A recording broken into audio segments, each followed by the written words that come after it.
อบคุณผู้นุนคำวานคำนี้ได้มาล้ำขอวอนย้ำเป็นคำมวลเปิดคำพียังเต็มส่วนแทนอย่าหวนขึ้นตาบ้านคนเคยบ้านให้อ่านคู่ดีท่านยาวันสัวคงกำลังทรงกระจายเสียง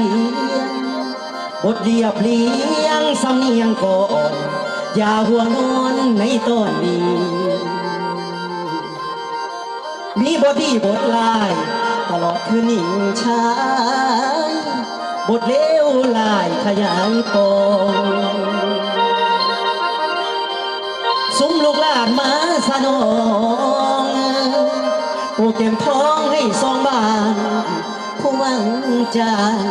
สิต่างฟองแสงสีเสียงกระเทียบพร้อมสิพากลอมความสนุกลูกหลานมาในหยดนุ่มสาวดาวดุสวยพยุงในเด้อทานมีการมีงานอดพ่อตานไปวันซอย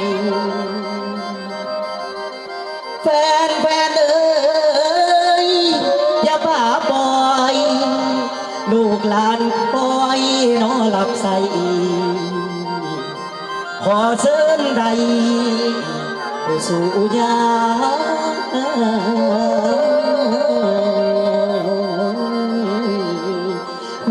แฟน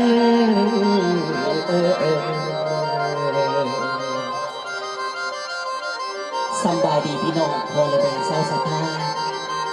ผู้ที่มาฟังล้ำได้คำคืนวันนี้สมบทน้ำตามทองหลวงผู้ข่าเองมีนามว่าสอนชัย